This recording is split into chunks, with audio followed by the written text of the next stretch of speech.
Eu salvo os irmãos com a paz do Senhor Jesus. Amém. Glória a Deus, aleluia. Eu quero agradecer muito a Deus por poder estar aqui nessa noite, poder glorificar e exaltar o nome do Senhor, porque Ele é santo e até aqui a graça dele tem nos sustentado. Agradecer ao pastor Leandro pelo convite, que Deus continue abençoando, e agradecer a todos os irmãos que estão aqui presentes para glorificar e exaltar o nome do Senhor. Amém? Antes de iniciar a pregação, eu gostaria de louvar um louvor.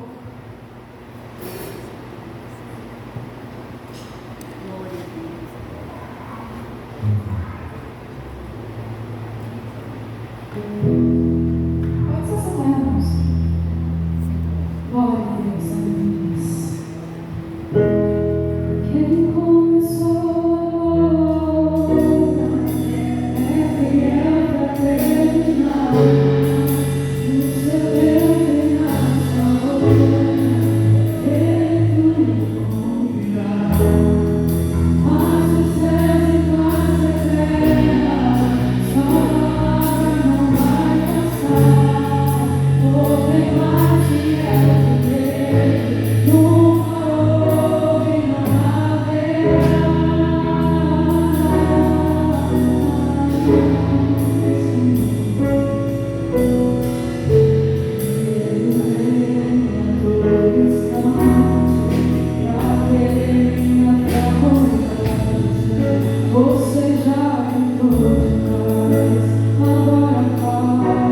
Quem quiser se colocar de pé em reverência à palavra do Senhor, Lucas, capítulo 1, versículo de número 15 e o versículo de número 76.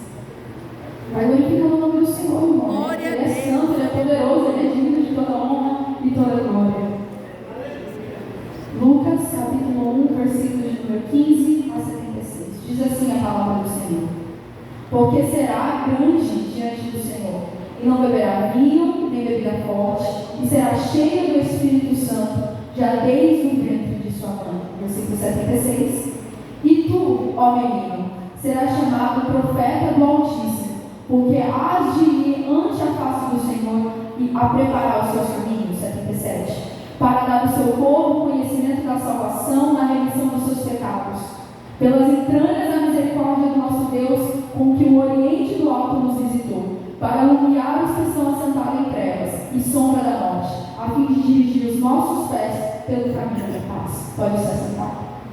Glória a Deus, aleluia.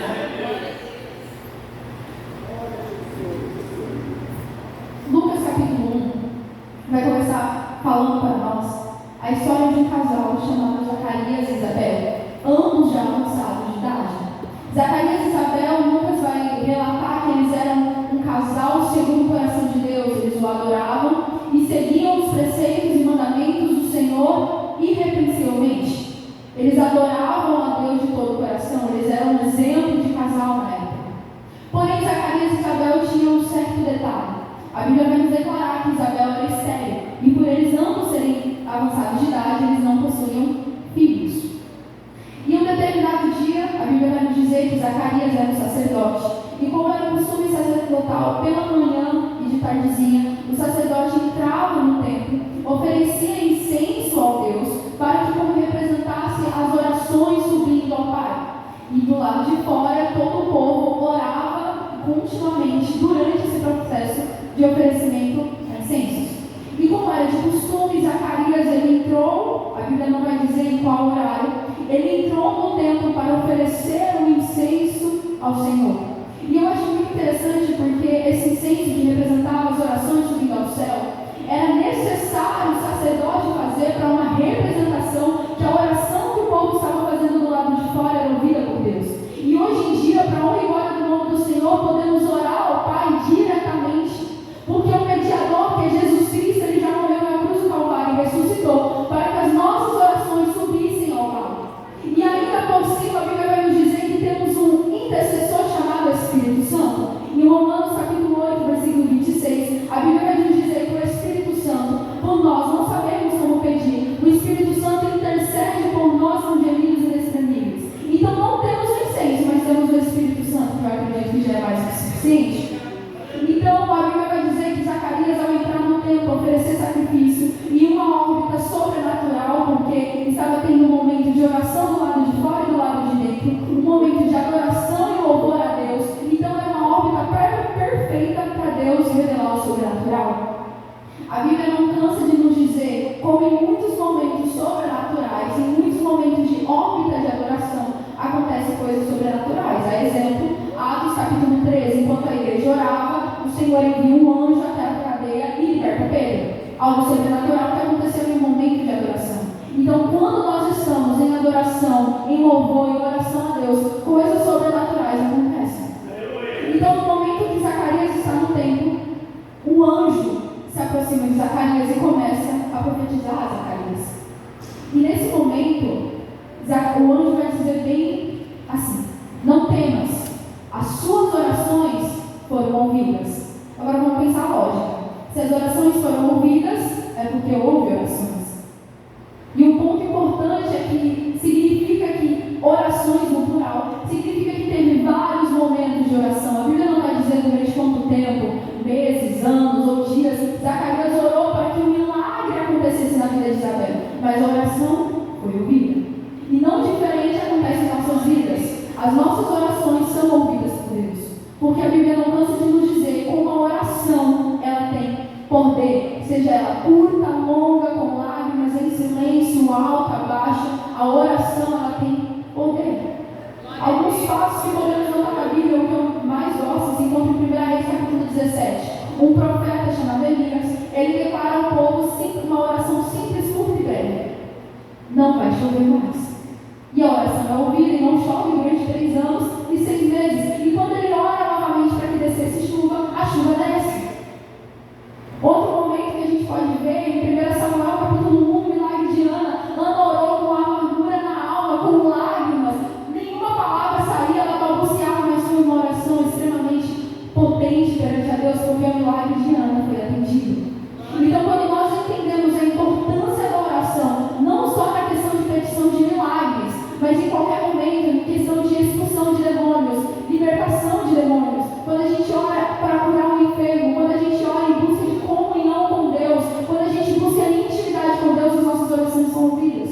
Em Êxodo capítulo 33, versículo 12 a 18, Moisés, ele, logo após o povo pecar, Moisés começa a interceder a Deus. Só que o pedido de Moisés é um pouquinho peculiar. Ele vai pedir pela glória de Deus. Senhor, eu rogo-te para que eu veja a tua glória. E a oração de Moisés é atendida porque o Senhor passa perante Moisés de costas e a glória desce sobre aquele lugar. Então, não só em petições de milagres, mas quando nós pedimos mais comunhão com Deus, quando pedimos para que a glória do Senhor desça sobre aquele lugar, a nossa oração é atendida.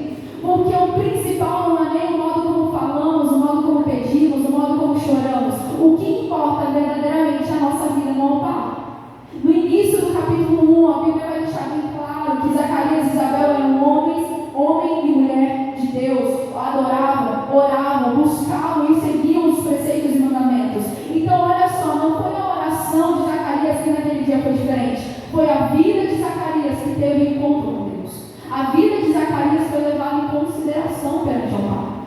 A oração de um justo pode muito em seus efeitos. Nós já ouvimos muito esse versículo. Só que a gente esquece que a oração do justo que pode muito em seus efeitos. Não é qualquer oração, não é qualquer pessoa. É a oração do justo que pode muito em seus efeitos. Quando temos uma vida de comunhão, intimidade, busca incessante, qualquer oração, independente do horário, independente do momento, seja ela curta, longa, breve, alta, baixa, a oração é ouvida. Porque o que o Senhor leva em consideração é a nossa vida com Ele. Então, Zacarias, eles têm esse encontro com o anjo ministra sobre ele: olha, as suas orações foram ouvidas. E eu estou aqui para te dizer que Isabel é uma mulher que era estéril, ela está grávida, ela vai engravidar. E o nome dele será João. Só que o anjo continua a dizer algo que eu acho muito interessante. Ele continua a dizer que João, aquele que havia de vir, seria um homem separado. Repita comigo: separado. Seria um homem separado por Deus, porque ele tinha um propósito. Ele não poderia beber vinho, ele não poderia se contaminar com as coisas do mundo, porque ele era separado. Nós, não diferentemente de João, também temos um propósito, também temos um chamado perante Deus, também temos uma missão a ser cumprida. E não diferente de João, também somos separados, também devemos nos manter incontaminados do pecado. A Bíblia vai dizer, Jesus vai dizer em Lucas capítulo 14, versículo de número 33, sobre a questão da renúncia, como nós precisamos renunciar para sermos discípulos do Senhor. Em outros momentos, em Mateus capítulo 16, versículo 24, ele também vai falar: olha, aquele que quer me seguir tem que carregar a sua cruz, tem que renunciar a si mesmo. Aquele que deseja cumprir o meu propósito tem que renunciar. A renúncia anda lado a lado na vida cristã. João, ele poderia ter um propósito diferente do meu e do seu, mas a questão de manter separado é igual. Em 1 Pedro, capítulo de número 2, versículo de número 11, Pedro vai falar: olha, agora que vocês agora são peregrinos, forasteiros dessa terra, vocês precisam não mais se contaminar com a concupiscência da carne. Vocês não podem mais obedecer à concupiscência da carne. Romanos capítulo 8 é muito claro. Paulo ele fala: olha, vocês não podem mais andar na carne. Aquilo que antes vocês faziam na carne, agora vocês não podem mais fazer, porque vocês vivem agora pelo Espírito. Vocês andam segundo o Espírito. Vocês têm que andar, falar, agir segundo o Espírito. Não é questão de ser perfeito, é questão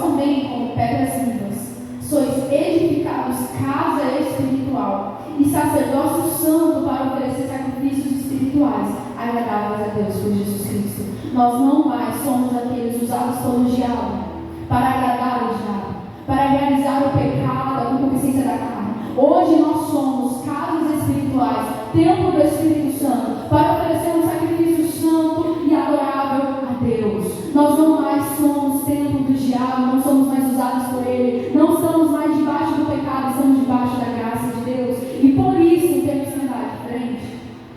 Então, quando o anjo fala para Zacarias, olha, ele tem um propósito, ele tem algo a seguir, porque ele é diferente, ele tem um propósito. Então, Zacarias, ele presta atenção nisso, só que uma pulga petroleira surge Zacarias. Ele era velho, a sua mulher era estéril, sua mulher também era velha. E ele acaba duvidando daquilo que o anjo lhe diz. E ele pergunta, como isso vai acontecer? Porque assim, né? Eu sou velha, a mulher estéril também é velha, como isso vai acontecer? E o anjo chama a atenção de Zacarias. E algo que eu achei interessante é que Zacarias orou, pediu, rogou, intercedeu, mas quando o milagre veio, ele não acreditou. Ele não creu que o milagre poderia acontecer. Ele orou buscando o milagre, quando o milagre chegou, ele não acreditou no milagre. E a Bíblia nos deixa muito clara a importância da fé. Tanto que Paulo vai considerar a fé como um dom, a fé é um dom. Não é todos que têm essa fé que acredita em milagres, em mover de montanhas, em mar se abrir. Não é todos que acreditam que o nosso Deus Todo-Poderoso pode se manifestar nesse lugar. A fé é um dom. A Bíblia vai dizer em Hebreus capítulo 11, um dos meus capítulos favoritos da Bíblia, que vai falar sobre a importância da fé e os heróis da fé. Vou falar como homens que alcançaram a promessa através da fé. Vai dizer como Abraão só alcançou a promessa de Isaac porque ele creu, porque ele foi o pai da fé, porque ele teve uma fé de obediência e ser um seguidor de Deus. A fé é importante, não adianta nada entrarmos nesse tempo, dobrarmos os nossos joelhos, pedindo a providência de Deus, milagre de Deus, provimento de Deus, se nós não cremos que Ele é capaz de fazer isso. Em vão é a nossa fé. Ora, a fé é o firme fundamento das coisas que se esperam e a prova das coisas que não se veem. Eu não vejo, mas eu creio, eu sei que vai acontecer. Isso é a fé. Ora, sem fé é impossível agradar a Deus, porque como nós podemos adorar um Deus a qual não cremos, a qual não acreditamos que é capaz?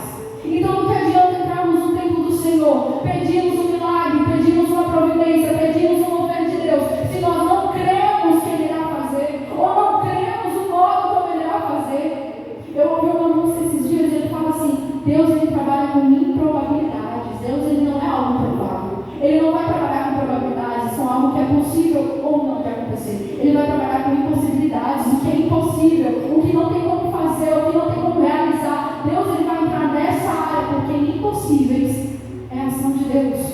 Aleluia! Então, se nós entramos aqui pedindo algo, que venhamos crer que esse algo irá se realizar. Lucas capítulo 8, versículo 48, Jesus ele chega na sua pátria, Jesus chega em Nazaré. E ele começa a dar seu discurso, e as pessoas começam a se maravilhar e se admirar. Só que ao mesmo tempo as pessoas começam a questionar e duvidar de Jesus. E Jesus vai dizer que por causa da incredulidade deles, não houve operação de milagres. A fé é um caminho para o milagre acontecer. A mulher do fluxo de sangue, quando ela tocou Jesus, ela creu que apenas no toque ela poderia ser curada. E quando ela foi, Jesus se vira para ela e fala, vai, a tua fé te salvou. A tua fé liberou um milagre, não foi só Cristo, não foi só apenas a virtude. Porque se aquela mulher tocasse nas vestes de Jesus, sem crer, sem fé, talvez nada aconteceria. Mas porque ela creu que Jesus poderia realizar um milagre, algo aconteceu, algo sobrenatural aconteceu. Então aquele anjo ele fala para Zacarias, olha, porque você não creu, você vai ficar mudo até o milagre acontecer. Zacarias sai do templo, a Bíblia vai dizer que ele sai mudo e as pessoas se chocam e pensam, ele teve alguma visão, então ele está mudo, ele está em choque, paralisado. A Bíblia vai dizer que Isabel não serve. E um fato interessantíssimo, que quando eu li isso, eu fui correndo para minha mãe e falei, mãe, você não acredita no que eu li. Porque é algo lindo demais. Isabel está grávida de 5 meses. 5 para 6 meses. O anjo do Salvador. Quando o anjo fala para Maria, o mesmo anjo fala para Maria, eu acho que acredita, ficou meio balanceada, duvidando, ele fala assim: olha, a tua prima Isabel, ela está grávida. Sabe por quê? Porque para Deus nada é impossível. A partir daquele momento que o anjo fala aquilo, então Maria responde: então eis-me aqui, eu sou a tua serva. Porque ela crê, porque se o milagre aconteceu com Isabel, porque era improvável acontecer com Isabel, então com ela também vai acontecer. Após isso, então Maria vai visitar Isabel.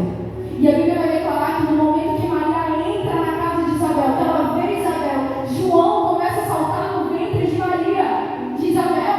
E Isabel é cheia do Espírito Santo e começa a profetizar para Maria.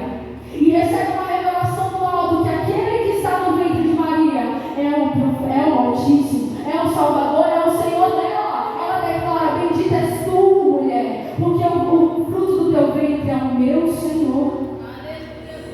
Ela é cheia do Espírito Santo, porque João, ela também estava cheia do Espírito Santo. Então uma bênção começou a atrair outras. E foi aquilo que o anjo já havia revelado a Zacarias: olha, esse filho, João, trará alegria a todos ao seu redor, e ele será cheio do Espírito Santo já desde o ventre. E eu acredito a alegria, a festa que foi naquele momento, quando o profeta do Altíssimo e o Altíssimo se encontraram, em circunstâncias completamente improváveis, porque Maria era virgem e Isabel era estéril. Logo após isso, Maria, depois de 3 meses, ela vai embora. Isabel concebe o menino, concebe João. E 7, 8 dias depois ela vai se circuncidar e as pessoas começam a perguntar: qual vai ser o nome do menino? Vai ser Zacarias, igual do pai. E ela fala: não vai ser não, vai ser João. E as pessoas começam a ter choque e falar: João, mas não tem nenhum João na sua descendência, não tem nenhum João na sua família. Como que você vai dar o nome desse menino de João? Eu não sei se Zacarias já tinha falado para ela que o nome do menino ia ser João. Mas eu quero acreditar também que ela recebeu uma revelação do Espírito Santo e uma confirmação que o nome daquele menino seria João. E viram para Zacarias e falaram: Zacarias, e aí, qual vai ser o nome da criança? Ele pega uma tabuinha e escreve: o nome vai ser João. E nesse momento os lábios de Zacarias são abertos. Ele começa a louvar a Deus e ele começa a ser cheio do Espírito Santo. Porque houve uma confirmação nos céus e na terra que aquele também seria o profeta do Altíssimo. Quando nós recebemos um milagre, que testemunhamos o milagre, que vivemos o milagre, que contamos às pessoas os milagres, esses milagres eles vão transcendendo assim, eles vão tocando as pessoas vão começar a ser cheias do Espírito Santo, porque o mover de Deus ele é assim, ele não fica em um ou em dois, ele fica em vários, ele toma um lugar. Uma gravidez encheu 2 pessoas com o Espírito Santo, 2 pessoas profetizaram através daquela bênção. Quando fazemos um milagre, uma forma de glorificar a Deus, outras pessoas também serão cheias do Espírito Santo.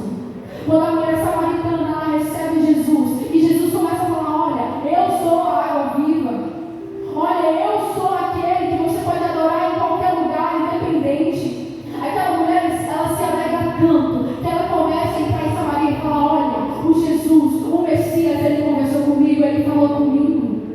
Ela foi perdoada, ela encontrou o Messias, e ela pregou, porque ela não queria que só ela soubesse daquilo. Ela espalhou para todo lugar. Marcos capítulo 5, quando aquele gadareno, ele é liberto, ele quer seguir Jesus, mas Jesus fala: não, você tem que ficar aqui e falar para os seus, da sua casa, o milagre que ocorreu na sua vida. Porque quando o milagre é contado, é testemunhado, outras vidas também são alcançadas por esse milagre.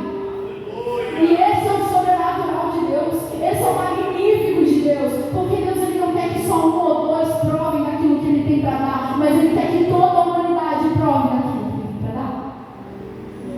E ali Zacarias ele começa a profetizar sobre a vida de João, que foi os versículos que nós lemos, do 76 ao 79, que ele seria o profeta do Altíssimo, que ele iria pegar o arrependimento, que ele ia trazer vidas para a luz novamente, e que ele iria preparar o caminho do Senhor. Então entramos em Lucas 3, onde encontramos João batizando e pregando o arrependimento. Nós vemos o cumprimento da promessa e da profecia.